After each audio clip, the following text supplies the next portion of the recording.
Welcome to news అడ్డా. నేను స్వాతి. ముందుగా ఈ రోజు ముఖ్యాంశాలు.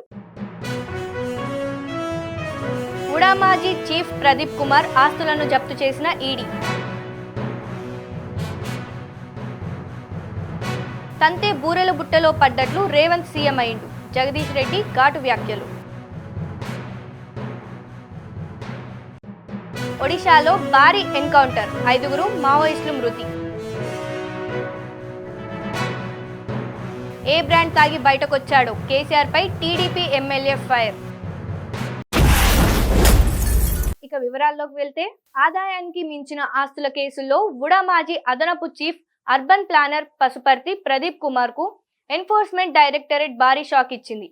ఆయన ఆస్తులను అటాచ్ చేసింది. హైదరాబాద్లో ఉన్న 1.09 కోట్ల విలువైన ఆస్తులను జప్తు చేసినట్లు అధికారులు తెలిపారు. ప్రదీప్ కుమార్పై 2018లో ఏసీబీ అధికారులు కేసు నమోదు చేసిన విషయం తెలిసిందే. తాజాగా ఆ కేసులో ప్రదీప్ కుమార్ ఆయన అర్ధాంగి పేరిట ఉన్న ఇల్లు, స్థలాలు, బ్యాంకు ఖాతాలను ఈడీ అటాచ్ చేసింది. బీఆర్ఎస్ అధినేత మాజీ ముఖ్యమంత్రి కేసీఆర్ పై ముఖ్యమంత్రి రేవంత్ రెడ్డి చేసిన వ్యాఖ్యలను మాజీ మంత్రి జగదీష్ రెడ్డి తీవ్రంగా ఖండించారు.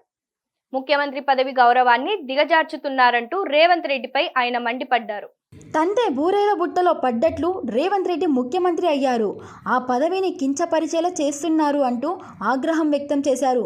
కేసీఆర్ కాలి గోటికి సరిపోవనే విషయం గుర్తుంచుకోవాలని రేవంత్ రెడ్డికి ఆయన వార్నింగ్ ఇచ్చారు. నువ్వు రండవు అని అనడం మాకు వచ్చు, నీకు ఒక భాష మాత్రమే తెలుసు, కానీ మాకు అన్ని భాషలు వచ్చు. మేము కూడా నీ భాషలో మాట్లాడగలం, కానీ మేము నీలాగా మాట్లాడడం లేదు. నీ నోరు కంపు అని, సీఎం స్థాయికి తగవని, గల్లీ స్థాయి నాయకుడు అని మరోమారు నిరూపించుకున్నావు. ఇతరుల చావు కోరుకోవడం రండాగాలు చేసే పని.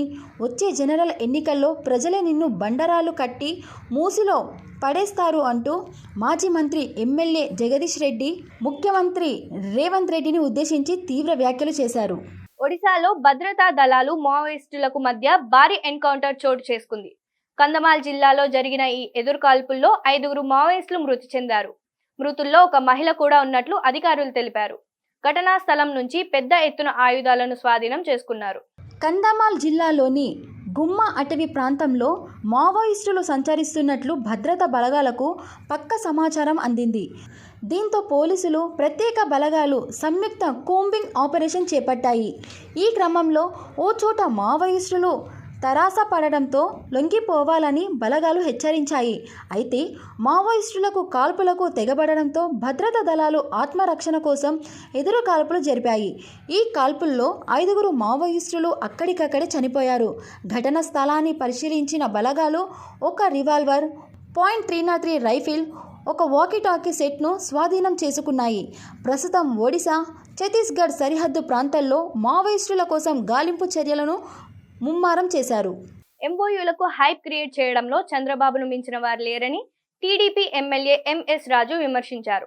విశాఖలో గతంలో జరిగిన సిఐఐ సదస్సులో లక్షల కోట్ల పెట్టుబడులకు ఎంఓయూలు అంటూ హంగామా చేశారని, అయితే ఆ ఎంఓయూలపై సంతకాలు చేసింది స్టార్ హోటల్లోని వంట మనుషులు, సప్లై చేసే వాళ్ళంటూ తీవ్ర వ్యాఖ్యలు చేశారు.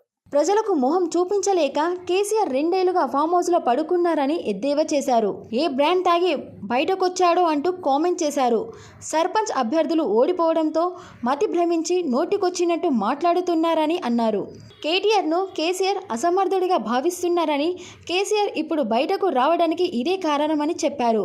బీఆర్ఎస్ పూర్తిగా బలహీన పడిందని, పార్టీ కనుమరుగయ్యే పరిస్థితి వచ్చిందని మడకశిర టీడీపీ ఎమ్మెల్యే ఎంఎస్ రాజు అన్నారు. ఇవి ఇప్పటివరకు ఉన్న అప్డేట్స్. మరిన్ని వార్తలతో మళ్ళీ కలుద్దాం. నమస్కారం.